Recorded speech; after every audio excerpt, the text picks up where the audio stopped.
What's going on, everybody? My name is Monster, and welcome to the first installment of a series that we're going to be starting on the NCL channel called Coach Profiles. This is going to be a series where we interview coaches, and so you can get to know them a little bit better and stuff like that. And our first person that we're going to be interviewing is a really good friend of mine that I've known for a while now, Jed. What's going on, man? Hey Austin, how you doing, buddy? Uh, I'm good. We definitely haven't done this twice already. Not at I all. yeah. First What do time. we? Yeah, first time. Yeah, first try, dude. Okay, first question of our interview session that you have already heard twice now. How did you get into draft league? All right. So I started um, by watching mainly Dan and Chase, A Drive and Crimson Sea Bad's YouTube stuff, um, in the draft league format stuff that they did, and there was a bunch of us on Crimson City's Discord server, Crimson Sea Bad's Discord server, the Crimson City, and we started up our CCBL, the Crimson City Battle League, and yeah, that was my first league. After that, I was looking for more leagues to start up, and I came into the UPBA, where I met Ian, where I met you yourself, and Dom as well. And yeah, it's just been us. Us three have been in so many leagues together now. It's pretty crazy, actually. Yeah. So you got in through it. So you got into draft league because of influencers, which I think is really cool. They kind of inspired you to go down the path of draft league.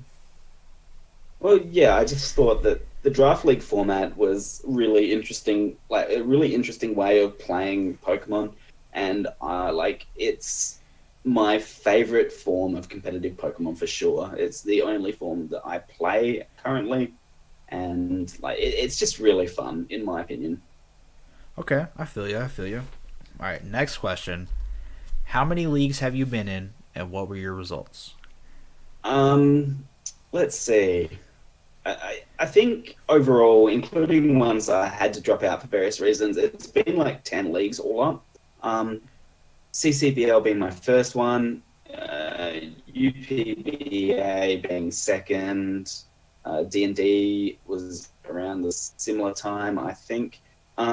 But yeah, CCBL was my best performing league by far, and it's just been downhill since all then. Okay, so you were the runner-up in CCBL, correct? And it was your first league ever. Yeah, I got to playoffs. I went 10-3 in, then got to playoffs, made it to the playoff finals and lost there, unfortunately. But yeah, that was my best performance for sure. That's pretty good, dude. Your first draft league doing so well. That's pretty crazy. Um, Before we go into the next I question, can't. I just wanna do a little Sorry. disclaimer real quick. Jed's mic is probably breaking up right now and kind of cutting out because of the fact that he lives in Australia.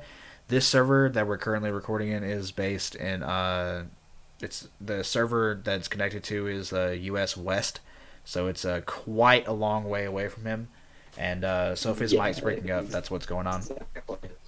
Sorry about that. If you couldn't tell by my accent, I am not from the Northern Hemisphere.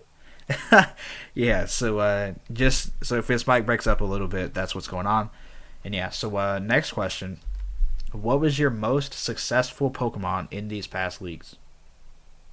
Um, my most successful, it's tough. I definitely had a lot of success with Zygarde, 50%, Primarina, and Salazzle.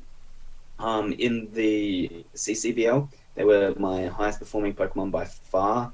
Um, but I have not been able to repeat that success in the NCL last season, unfortunately.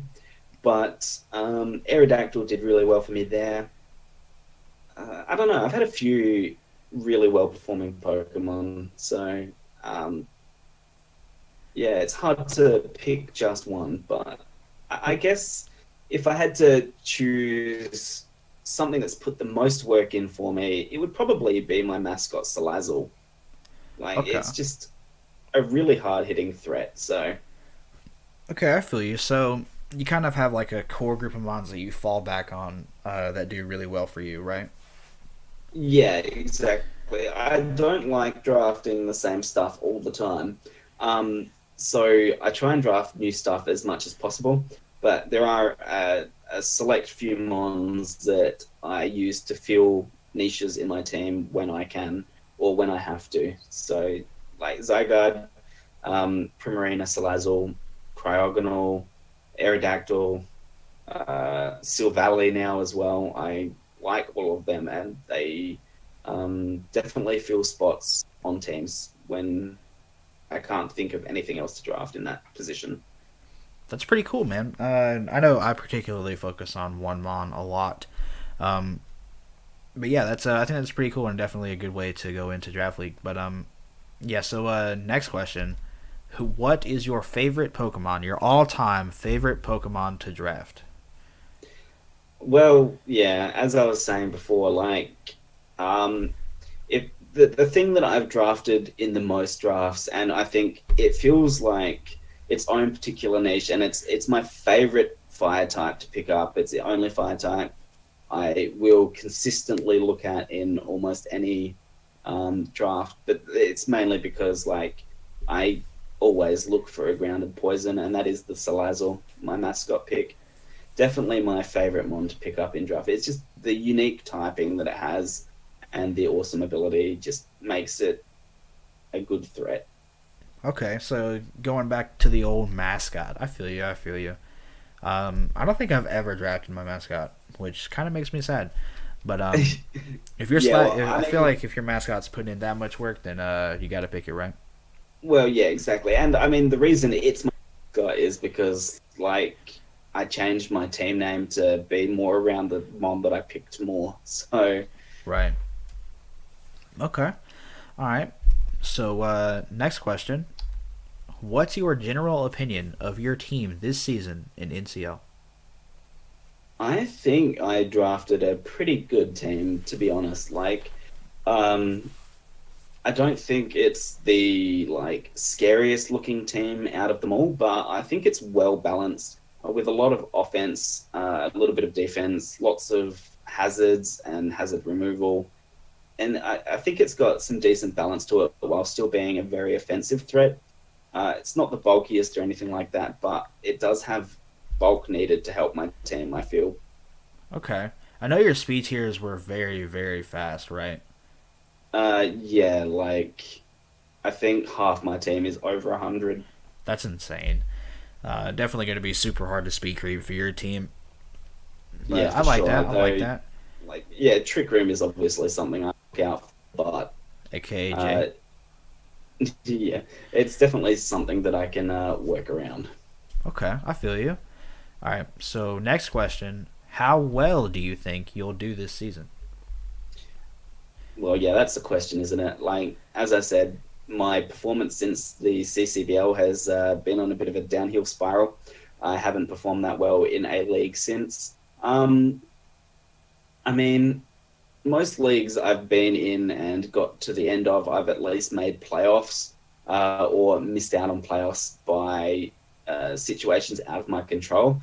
So I feel like if I can at least get a positive record in this league, I can be happy with that. Yeah, I can personally attest to those unfortunate situations because I believe last season me losing my match locked you out of playoffs, which was definitely super unfortunate for you.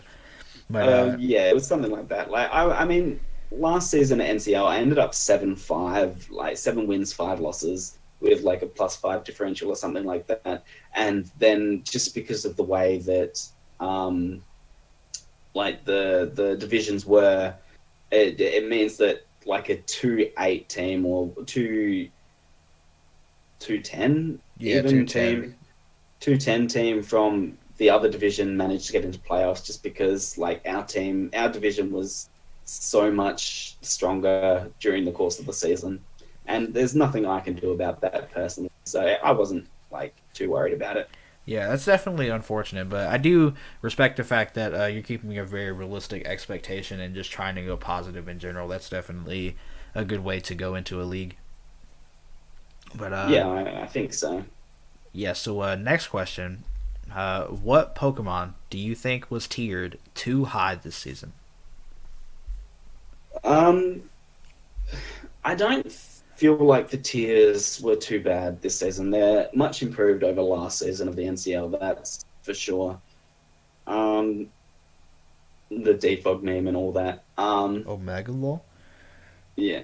Uh, I can't think of anything off the top of my head that was tiered too high. So I think everything is most things are in their position that I feel they should be. Okay. All right. So your answer is no answer. I respect it. Um, Yep. so that's going to be kind of unfortunate for this next question because the next question is what Pokemon do you think was tiered too low this season? Well, okay, so I did say that I think most things were appropriately, but there are a few things that I feel like could potentially go up a tier, even if it's just because Cade gets a team full of them and dominates, which is, I mean, it's good. Cade's a good battler, so I'm not surprised, and he would probably do it even if his team wasn't like Mega Sceptile from a T3 Mega, and then Tapu Koko, two other tier ones, I think Excadrill and Weavile. Weavile, and then Hawlucha from tier 2 as well. So three tier ones, a tier 2 in Hawlucha, and then a tier 3 Mega, giving him the points back to be able to accomplish that. Seems it's a bit crazy in my opinion, but like I feel like that Mega Sceptile could definitely be pushed up a tier. In the hands of Cade, it's almost a tier 1 Mega, to be honest, but definitely definitely could be tier 2 for sure. And then Hawlucha, I think, could definitely be pushed up to tier 1 just to limit that limit the effectiveness of the Tapu Koko Hawlucha combo, but that's okay. We'll just have to work around it when we prep for Cade during the season. Yeah. Okay. So your answers are the fact that Mega Sceptile placed in tier 3 seems a bit too low, and Hawlucha being placed in tier 2 seems a bit too low, because Yeah, yeah. exactly. So that way, if you went Coco Lucha, you at least have to free pick a tier 1, which generally messes up your free points a lot. I got you. Yes, exactly, exactly. All right. So next question: if you had to pick a move to have the highest kills this season, what would it be? I'm just going to go with the safe bet and go Earthquake. I think most leagues that I played in that has been a top killing move. Would not be surprised to see that recreated. It's just a nice like base damage. It's got a nice it's 100% accurate. It's not miss, and a lot of things carry it. So a lot of mons have it as a coverage move. Okay, definitely a very safe pick there in the Earthquake. I feel like a lot of people in these interviews are going to be answering Earthquake, but you're the first, so you're the trendsetter. Um, Exactly. Yeah, I gotta set something right. yeah, exactly. All right, so next question: of all the Pokemon drafted, which one do you think will be the kill leader this season? Um, if I had to guess, it's going to be something from Cade's team. Coco, Hawlucha, maybe even that Mega Sceptile. Though there are other threats up there that could definitely be scary, like Current Black in the right hands can be quite a threat. There are definitely some Megas that are threatening. I wouldn't be surprised to see Dom's Mega Charizard X getting a bunch of kills, especially with the team he's drafted around it. But yeah, that's. I think something from Cade's team is going to be top kills. Yeah, especially considering that Cade has Tapu Koko, Weavile, Excadrill, Hawlucha, and Mega Sceptile. Of all those offensive mons, it's definitely a safe bet that Cade one of Cade's members ends up at the top.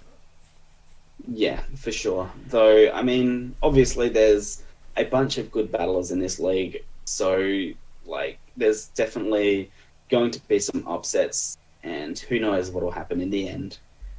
Right. Okay. So that's all I have for you, actually.